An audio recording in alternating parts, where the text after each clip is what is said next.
every sense of the word. They must go into the corridors of power where the decisions are made. The Shambhala warriors know they can do this because the weapons are manomaya, mind-made. This is very important to remember. These weapons are made by the human mind, so they can be unmade by the human mind. The Shambhala warriors know that the dangers that threaten life on earth do not come from evil deities or extraterrestrial powers. They arise from our own choices and relationships. So now, the Shambhala warriors must go into training. How do they train, I asked. They train in the use of two weapons. That is the word he used, weapons. What are they, I asked. And he held up his hands the way the lamas hold the ritual objects of Dorje and Bell as they dance. The weapons are compassion and insight. Both are necessary. We need this first one, he said, lifting his right hand, because it provides us the fuel. It moves us out to act on behalf of other beings. But by itself it can burn us out. So we need the second as well, which is insight into the dependent co-arising of all things.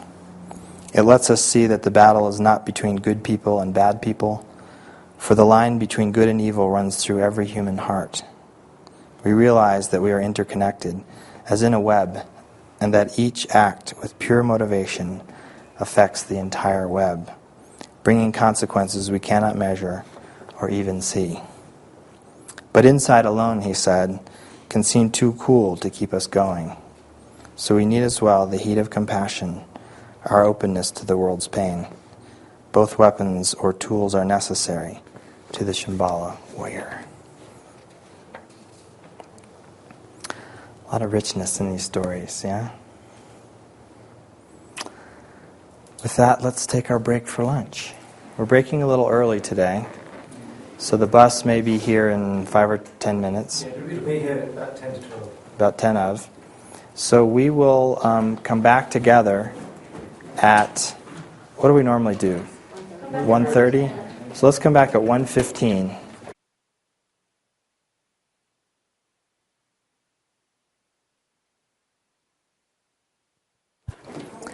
I'm going to wait.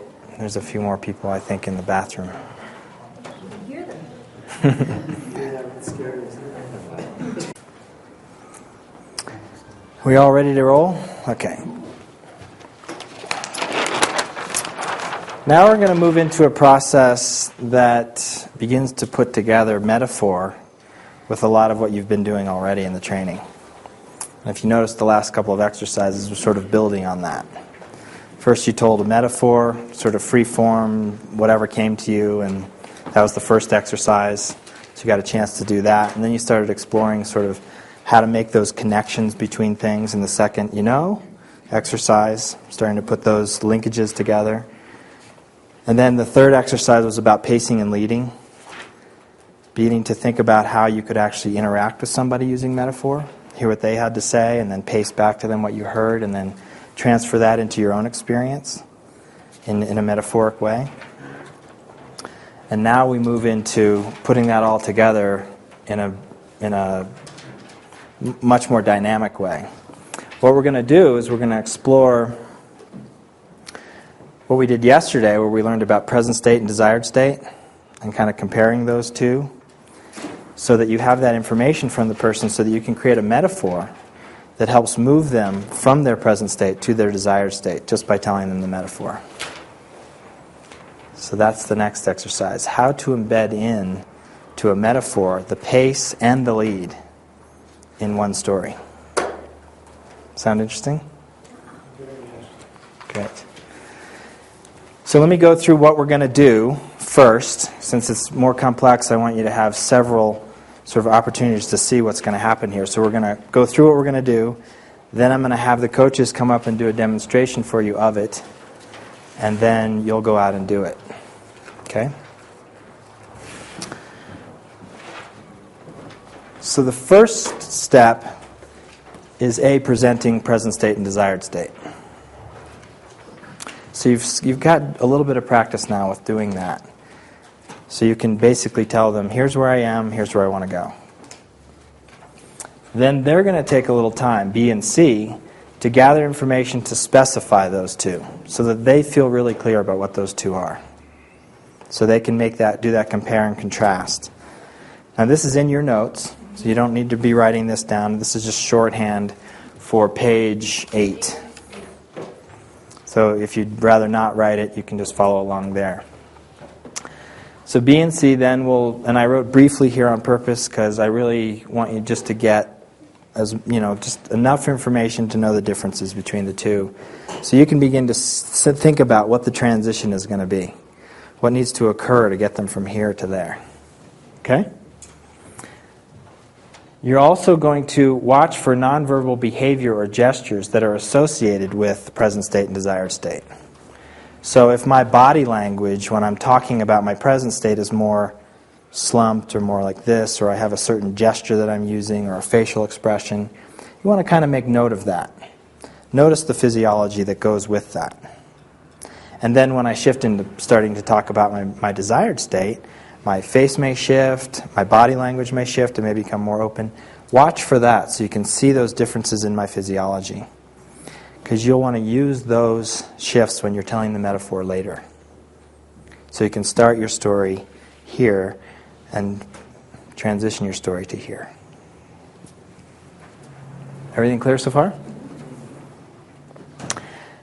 So once you've got the information, then A is going to leave the group. Now A, it's great if you want to go over to another group while they're brainstorming and just sit in and listen to what they're doing. That's really fun to hear people kind of talking about the metaphors they're going to create. While B and C are going to choose the content areas to create a shallow metaphor and a deep metaphor. So B will be creating a shallow one. I'm going to talk to you in a minute about the difference between shallow and deep. And C will do a deep metaphor. And then and the idea of the metaphor again is to pace from the present state and lead them to the desired state. Okay? We're going to do a demonstration of this in a minute. Then we move on. We examine any possible unpleasantness to delete or any possible understanding that you don't want the explorer to make. That's the ecology step. You're really talking to each other about these metaphors, B and C, to make sure that you don't feel like anything's in there that's going to be unpleasant for the person or is going to be a conclusion they might make that doesn't really work for them. So you really want to think through what the possible conclusions that could be made from your metaphor. Make sure you shift them, take them out, make an adjustment, make it more general if you need to. And we'll be coming around again to help you with this kind of thing. Okay? Make sure you call on us if you need that help. Then the delivery comes. So A comes back to the group, and B delivers the shallow metaphor using the nonverbal gestures that you derived in step 2. So you want to incorporate those gestures into telling your story. Okay? So that you can kind of demonstrate that shift as well as tell about it. Make sense? Okay. Then C will do the same. So after B does it, you want to give A a minute to kind of take in what B had to say. And just kind of watch for their nonverbal shifts. If you notice anything in them shifting after you've told them the metaphor. So if it looks like their physiology has changed. Then after that, then C will deliver theirs, which will be the deep one. And then again, watch for the signals from A as to any nonverbal shifts that you might notice. Okay? Finally, the feedback about those nonverbal shifts. So B and C can say, this is what it looked like we saw while you were listening to my story, and this is what it looked like we saw while we were listening to the second story. This is the kind of shift I thought I saw. And then A reports their experience. Here's what happened for me during the first metaphor, and here's what happened for me during the second. To confirm those things that you noticed. Then B and C do a tape edit. Does that language sound familiar to you? Tape editing? So in NLP, what that refers to is if I do something in the world that I didn't do as well as I would have liked to have done, then I have an opportunity to edit those tapes after I get feedback. So I get feedback from somebody about something I could have done better. Then I can go inside and I can imagine myself incorporating those suggestions into my behavior. And imagine doing it next time with those new suggestions. It's kind of a way of allowing your unconscious to take on the feedback, to let it settle and resonate inside of you. So that's the final step. Okay? All right, now I'm going to demonstrate for you shallow and deep metaphor. So, when I was dealing with my cancer, I found that when I tried to discover the answer why do I have this, it made me look into my past. And in looking back there, trying to find the reasons, how is it that I could have this? What did I do to get this? It created a lot of discomfort because I couldn't answer the question. And I found that I was spending a lot of time and a lot of energy thinking about what caused this in the first place. And yet, there was at some point I discovered that I couldn't answer that question. And when I spent a lot of my energy looking to the future, it also created a lot of worry and a lot of fear. If I imagined myself dying from this, if I imagined also the positives, what are the possibilities if I heal this? What could happen for my life then? And I realized that it was unknown to me. I didn't know which was going to happen. I didn't know how to prepare for either one. So again, confusion and frustration. And so what I realized was I needed to be here. I needed to deal with what I was dealing with, and I needed to do the best job that I could do. And I needed to take my attention away from the past and away from the future and be present. Okay? Now, second story.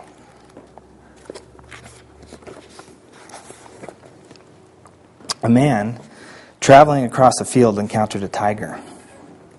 He fled, the tiger after him. Coming to a precipice, he caught hold of the root of a wild vine and swung himself down over the edge. The tiger sniffed at him from above. Trembling, the man looked down to where far below another tiger was waiting to eat him. Only the vine sustained him. Two mice, one white and one black, little by little started to gnaw away the vine. The man saw a luscious strawberry near him. Grasping the vine with one hand, he plucked the strawberry with the other. How sweet it tasted.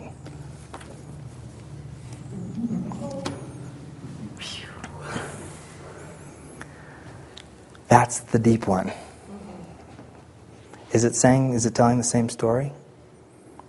What's it telling? How precious the present moment is. Be in the present. Tasting the strawberry. That's what I want to know. Exactly. It's the moment, right? Being in the moment. When there's nothing that you know is good there or nothing is good there, bring your attention here. So the second story was a little harder to get that message than the first one, wasn't it? So the first one was the shallow metaphor where it was pretty obvious what I was talking about, right? And the second one was less obvious. Picked a content area that was totally unrelated to my cancer story, right? And yet it delivered the same message. Get the difference? So the greater the difference in the content area that you can come up with will make it easier for you to come up with a deep metaphor. Okay? All right. Ready for our demonstration? Let's bring those coaches up here.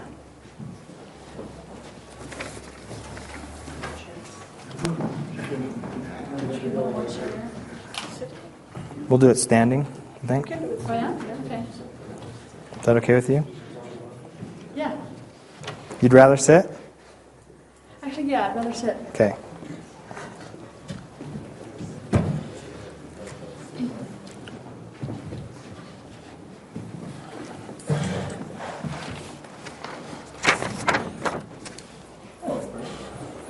Yeah, come over this way.